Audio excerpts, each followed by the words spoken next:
All right, we're done with demand, and supply and the other ones are going to be a little bit easier because in demand we were introducing some new concepts that supply follows through with, and then when we get into a few other things, we're going to go back into graphing, which you already have a pretty good handle on.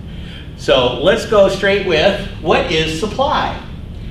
Well, on demand, we were taking a look at consumers willing and able to buy, blah, blah, blah. Here we're looking at producers that are willing and blah, blah, blah, blah to provide something for sale. Now here's the thing. We went ahead and we already know that there is a problem with vocabulary, and sometimes the same word has different meanings. Well, in this case we have willing for consumers under demand. We also have willing for producers under supply. Now we're scratching our head because they're not the same. One of the other problems we have in economics, especially in supply and demand, is people understanding the concept of the producer. Because this is the person that owns and runs a business. And unless you've been doing it since you were about yay high, you're automatically fall back to the concept of demand. Because when we were way high, when we were given $1 and they let us loose in the store and said, you're not getting any more, we started understanding that concept of price, willing, and able all falling into play. We'd come up, we says this and this, and go, oh, I just need 5 cents more. No. Ugh. And you'd go back and try to find something that matched what you had. And we've been doing that ever since. Unless you were brought up in a family business or are currently running a business, supply can create a few problems. So you got to think of this as a supplier. In other words, a business owner. Right? Because when we talk about willing here, we'll be willing if there's a demand. I mean, let's face it. If you're running a business, are you going to make something people are not going to buy? Okay? The answer should be no. Because if they don't buy it, you just wasted a whole lot of money and you're not getting any money back from it. So the business goes bankrupt. So if there's a demand, and remember that means that you have consumers that are willing and able to buy your product, that's when you will be willing to make it. Right? So that's the first part. And the second part, guess what? We have that word able. We had able on the demand side. We also now have able on the supply side. And here's again the difference. Right now, you're running a business. Are you able to make it? You see demand, or you think there's demand out there. Your marketing department comes up and says something, or you, the entrepreneur, are all of a sudden saying, hey, this is good stuff. I can make money if I did this. You're going to be willing if you have the resources to do it. And remember, here's our production possibilities curve. On the curve, if you remember, we can make every combination of whatever goods we're making, any combination, if we're on the curve. If we're above the curve, we don't have enough resources to do it and we can't make it. Of course, if we're below the curve, it's bang, I got resources, I can do it. So the easiest one is, yeah, I can see my company is below the production possibilities curve. I got resources to spare. Let's make this new thing. If you're on the curve, you can still make it. Now remember, a business has to make profit. We talked about that earlier. And we'll talk about it later, and we'll talk about it more in this course. But if the product you're making, we'll call it product A, is bringing in $5 profit, but this new product, product B, can make you $10 profit, all of a sudden maybe you make less of A and more of B. Remember we went ahead and termed this a trade-off. So this is what we're looking at. So, willing and able. Now notice we got two more things. On the demand, or excuse me, on the supply side, willing and able is for dreamers and entrepreneurs. Here's where they go ahead and set the difference. An entrepreneur actually takes that willing and able and makes it. Okay? The dreamer isn't going to go ahead. Remember, we talked about the entrepreneur. They're not going to go ahead and double mortgage their house, max out all their credit cards, etc. and so forth, to see if they can make their dream come true. So, the producer actually has to make it. And that's where we bring the entrepreneur into this. The last part is to make it available for sale. Now, here's kind of the concept we mean on that. You go ahead and you read and you go, oh, wow, 2020 Ford Mustang on sale for, you know, say $40,000. Right? Normally they're a little bit higher. And you go, wow, great sale. Problem is they make them in Detroit. So are you walking to Detroit to get the Mustang? Now, granted, some people will, but we're going to take a look at the average person. The average person would go, I'm not walking to Detroit, I'm going to get one closer to home. That's what we mean, make it available for sale. That's why we have dealerships all over the city. Ford, Chrysler, everybody else. So we don't have to go to Detroit to get it, we bring it close to the customer. Because the entrepreneur, the business, wants to make sure that they can get it as close to the customer, make it as easy for us to give them money for them to give us the product if there is a demand, which we had researchers doing here. Remember, this is the dream stage. Might it work? Down here, does it work? Here's where the tire meets the road. If we're making a profit, we did good up here. If we're not making a profit, we didn't do good up here. So that's what we talk about, the difference between demand and supply. Demand, we're thinking with our wallet. Okay? We want to take the least amount of money out of our wallet as possible to get the things we want and make our standard of living really good. Now remember, standard of living, think about what you have now, where you're living, what you're driving, what you're wearing, what you do on free time, all that kind of stuff. Do you want that same stuff 10 years from now, or do you want more or better? That's what we're looking at. Instead of a date going to the park and watching a sunset, now maybe you're flying to Paris and attending the opera. Okay? So here's where you're taking a look at different things about increasing our standard of living. So, demander, that's us. We want to take the least amount of money to do that. Of course, the producer, the business, wants us to gladly take as much money out of our wallet for what they're going to provide us. That's why they have advertising. Right? But that's the difference between the two. Demand, willing and able. Supply, willing, able to produce and make available for sale. And you remember that sentence I said, view of the supplier. This sentence right here, at each possible price during a specific period, we'll get to that one a little bit later. All right? So, law of supply. Here's where you have to go ahead and make sure you have the view of the supplier in mind. You have to put the business owner's hat on. You have to look at it, I need to make profit. I make profit, the business stays in business, and everybody's happy. People get the product I'm supplying. People go ahead and earn wages producing my product. People earn money when they invest in my company for their retirement. So everybody works out if I make profit. So, view of the supplier. So the law of supply. As the price of something goes up, such as, let's say this right now costs, about 30 bucks. And all of a sudden, people were willing to pay me $100 for this thing. Produced the same way. I don't know, I guess they just like the little things on it or whatever, but all of a sudden people are willing to pay me a heck of a lot more money than they are right now. Now remember, our profit formula, profit equals revenue minus cost. So the revenue goes from 30 to 100. So I've got 70 extra dollars in revenue. My cost might still be 20 bucks. So instead of making 10 bucks profit, I'm now making $80 profit.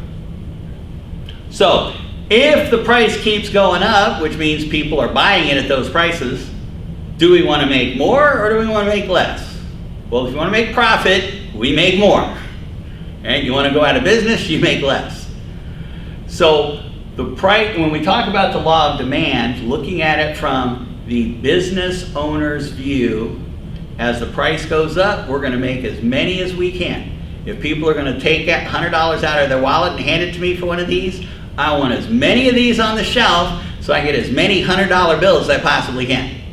All right, so that's the law of supply. Of course, if the price goes down, I'm not getting any money, so why should I produce it? I got to go ahead and produce less and produce something else, that trade-off concept. Remember, this all costs money. This is where I finally get my revenue. I got all my costs coming in, I get my revenue, make that profit. And remember, keep that production process and the profit formula in mind. And when people go, oh, we got this thing of gross profit, obese profit, people are making too much money, you just remember that without this, without profit, the good and service that they're providing goes away. The job opportunities go away. And retirement possibilities go away. Right? Now that doesn't mean that there's times where the government does have to look at this thing if people are making what might look like obscene profit. Here in Florida we have hurricanes. About a decade or so ago they passed some laws that said you couldn't really profit or overly profit on a disaster because people were having to pony up $20 for 1 gallon of water. Right? So the government came and said, nah, you can't make quite that much profit, and there's a formula thing all set up to work on that. But what ended up happening is they also realized it's going to cost more than the $1.50 at the store. Because first off, you're having to buy the water somewhere. And guess what? Somebody else is raising their prices because demand went up. So the price of water is going to be a little bit more. But then you have to rent the truck, you have to rent the driver, and you have to get the water, in other words, time to go from point A to point B, to get it from where the water is to where the people need it. So there is a little bit more cost in that because there's no stores anywhere. So this has to come in, and it has to come in different ways. But you can't, remember we talked about, or we're getting into talk about capitalism in our next chapter. But as we do that part about capitalism, we're going to take a look at the government does have a role in capitalism, just as it has in socialism or the market system and the command system. So keep that in mind, remember when we do it. Now, again, price is the thing that goes ahead and runs the law of supply, the price of the product you're looking to buy, just like we did in demand. And again, we have, are we going to supply it? If we can make a profit. If we can't make a profit, we're not going to supply it. But then again, how much are we going to supply, or how many people are going to get into that supply group? Is it going to be a lot, medium-sized, or is it going to be really small? All depends on the determinants again. Remember we talked about that going along the curve? Same thing on the supply side. When we get our group, some that put a price this high, only this amount of folks are going to supply it. These guys aren't going to supply it. Why? Because they can't make profit. Price goes down, all of a sudden, less people are making profit, and all of a sudden these people come in. So here's what we're looking at when we talk about going along the curve again. They're willing to do it, but they're not able because they can't make a profit. It all has to do with price. And we get more into price and the concept of competition a little later. We call this change in quantity supply. Previous, it was change in demand supply. And again, we call it going along the curve. It's just now, instead of the demand curve, which went this way, the supply curve goes this way. All right. So you'll notice it's also up there along the law of supply, change in supply demanded or going along the curve within the group. Guess what? Everything else we're going to talk about is going to decide whether it's a bigger group or a smaller group. In other words, we're going to be shifting the curve. Change in supply. The group that the supply is going to shrink, which could mean either a company is going to produce less, or some companies aren't going to produce at all, or it's going to grow. Some companies are going to make more, some companies are going to get into the game, but the whole group of willing and able increase. It gets bigger. This is what we call change in supply or shifting the curve. So you'll notice it's down here. And guess what goes in between here? The same things that were here. The stuff that is going to shift the supply curve. So, change in quantity supplied, change in supply. Going along the curve or shifting the curve. So let's go ahead and take a look at the rest of these determinants. And the first one literally is resource prices. Okay, remember, businesses have to buy resources. That's that input part of the production model. Okay, we have to buy it. Land, capital, labor, entrepreneurial ability. We look to get it right next to us or as close as possible first. That's what we mean by domestic resource prices. Because on the domestic side, it's cheaper. Okay? We can go ahead and buy it easier if it's 2 miles from town rather than it's like in Ethiopia and we have to import it from Ethiopia. Now, if the prices of these things are so high, or they're not even here in the United States, that's when we look in the foreign market. And then it's the same thing. What are the foreigners paying prices on? It used to be the price of oil.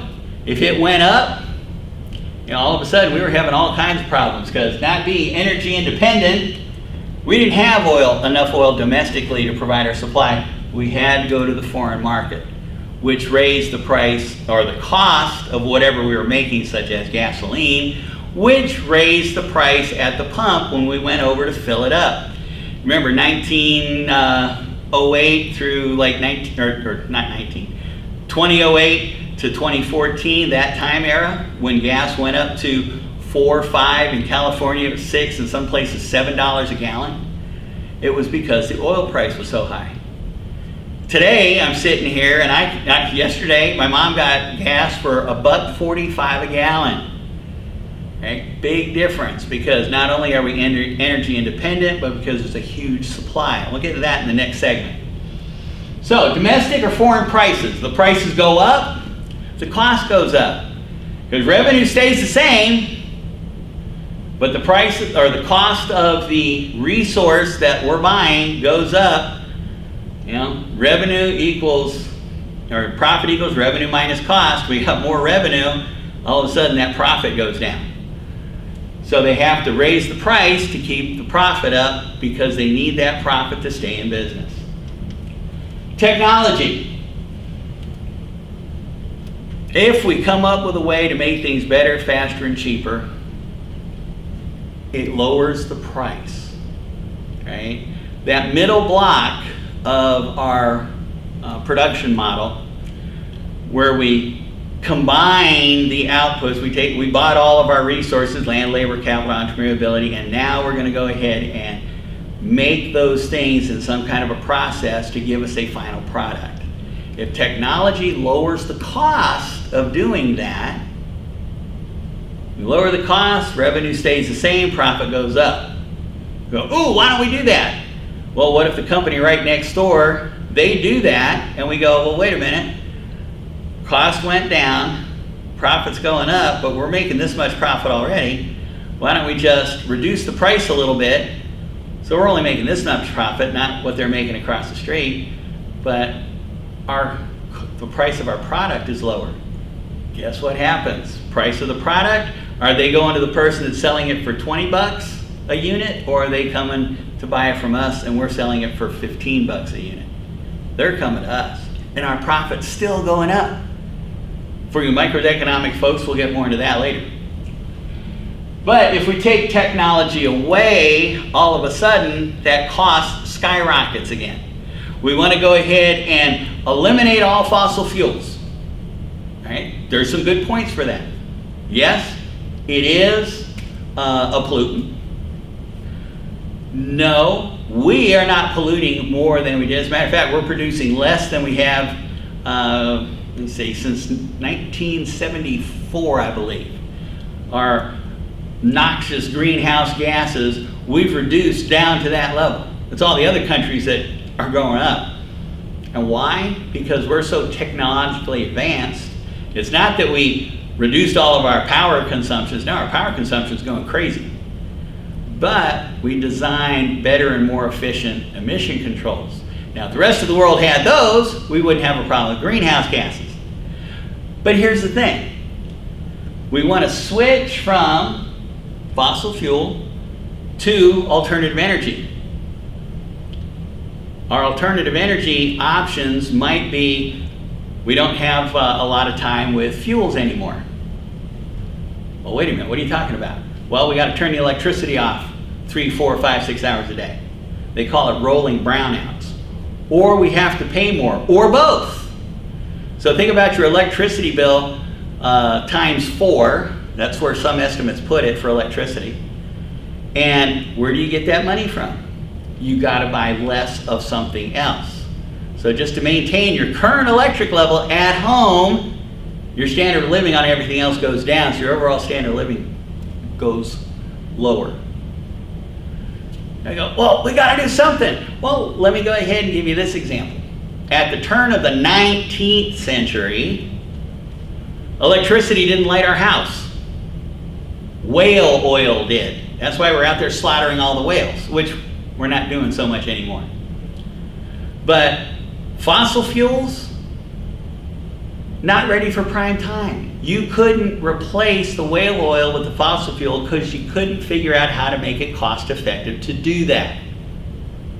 Now, come up 120 years later, we're not using whale oil anymore, we're using fossil fuels, but we have all these alternative energy options.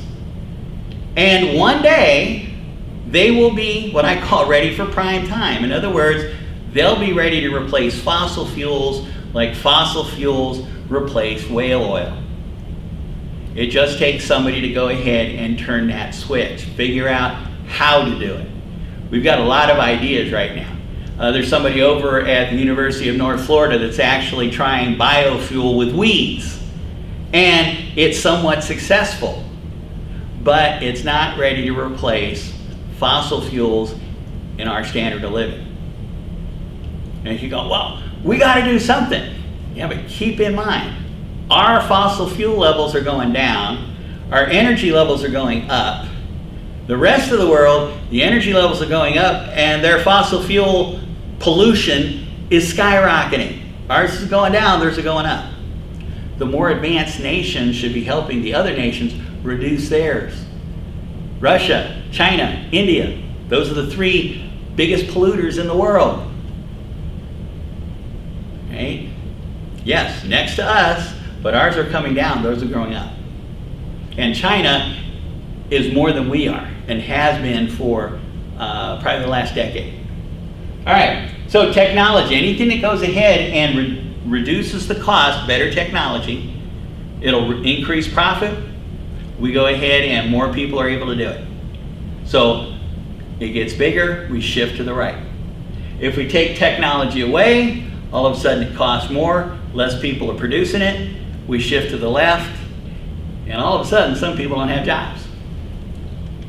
Now, taxes and subsidies. This is easy because this taxes go right to the cost end. Businesses have to pay the tax, which means cost of doing business just went up. Profit just went down. Now, we're actually going to talk a little bit later about how businesses actually, in the end, never, ever, ever, never, never, ever pay taxes. Stay tuned for that one later. Now, subsidies, this goes right to the revenue side. The business or the government may want us to go ahead, and us meaning a business, so they may want a business to go ahead and continue producing something. They say, well, I can't. I'm losing money. I can't make a profit. So the government will subsidize that company so that they will make the item. Now, why would the government do this? Well, in part, it could be for self-defense, for our military. Right? We make the F-13 fighter aircraft, and it's supposed to be the super duper best of everything. But the company can only sell the super duper best version to the United States. Because the last thing we're going to do is allow that company to sell the super duper best version to China or Russia or Iran. Right? We're not going to allow them to do that. So we go ahead and we say, all right, we'll let you sell a lower version to like Israel and England and our allies. You still can't sell to the other folks, but when you sell it to us, we'll give you a little extra money to go ahead and do that so our military can have the best, so that the brightest can use it, so that we can have the biggest stick on the block. So taxes and subsidies. Then we have prices of other goods and services. Now here's where sometimes some people get a little confused, because like we talked about the price of related goods, we're talking about the price of other goods and services. But remember, the price of the actual product we're looking to buy is where the law of supply and the law of demand come into play. When we talk about price for other goods and services, let's take basketball and soccer ball, okay?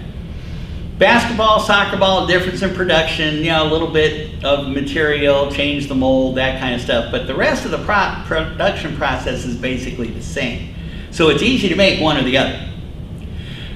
So back when Michael Jordan was king of basketball, you know, we had all of this thing, be like Mike. He was on all the Nike, still is on all the Nike shoes and everything else. And, you know, just do it, all that kind of stuff. And you looked at the courts, basketball courts all across the country. What's going on? Every kid's playing basketball. They want to be like Mike. Then comes the women's and men's soccer teams. Now the women had first, and the men's soccer team caught up a little bit, and then they went down, and women's have stayed really good. But the thing here is the women's soccer team wins the World Cup. Now we like being the best. We like being number one. So all of a sudden, we got all these basketball players all over the place, and all of a sudden the women win soccer. Now you start seeing not so many people on the basketball court, you see more people on the soccer court. So you take a look at your inventories, and your basketballs are staying there. You're producing them and they're staying in inventory. Nobody's buying them. So what do we got to do? Lower the price a little bit. Of course, your soccer balls now are flying off the shelves. You can't keep them in inventory. You can't make enough. So all of a sudden you start raising the price of soccer balls. That's what we're looking at, price of other goods and services. Now what we're going to do is we're going to start shifting from, we're going to have a little bit less basketballs, a little bit more soccer balls. Right? So here's where we start shifting one way for soccer balls, shifting the other way for basketballs, because of the price we can get for either one. Then of course, actually producers do have expectations. Businesses all over the place are looking at what the economy is going to do. Are we going to have a big economy? Are we going to be selling new cars? Or is our economy going to start shrinking? Am I going to have to sell parts and maintenance for cars? They do a lot of research doing that. And if they did good, we got a recession coming, we switched to parts, and we went and maintenance, boom, we're making money. We're making profit, we're staying in business. Oops, we made a mistake. It was just a temporary downturn, and all of a sudden our economy starts booming again. We go, wow, we should be making cars, because those that are making cars and looked at it and said the economy's going to grow, they're still making buku dollars making cars, so they're making a lot of profit. So these folks win, these folks lost. On expectations, just like our expectations down here of what the economy was going to do. This one, they're looking at the overall economy. This one, not so much the overall economy. And then physically, the number of suppliers. And here we can go back to that example when we were talking about oak leaf, where all of a sudden we started building things, and all of a sudden the businesses were going, wow, we got demanders out there, let's build the businesses. The number of suppliers increased in oak leaf, so people aren't going from oak leaf to downtown anymore to buy stuff because they don't have to. It's easier because it's in Oakleaf. Remember that? Make it available for sale. Easier to go to Oakleaf than it is to go to downtown Jacksonville. Also, the number of suppliers can all of a sudden disappear overnight. When Hurricane Andrew came through and totally leveled the Homestead town and the air base there were no suppliers, none. So all of a sudden, cost of things went way up because you had to bring them in from all over. So all of these things will change our supply. We'll shift it one way or shift it the other. Right here, we have our profit formula. You have to focus on this. These are going to affect revenue or cost. Whichever one they affect, it's going to affect profit. Profit goes up, we shift to the right, we expand. Profit goes down, we shift to the left, we contract. That's what we're looking at here. And that's the end of supply.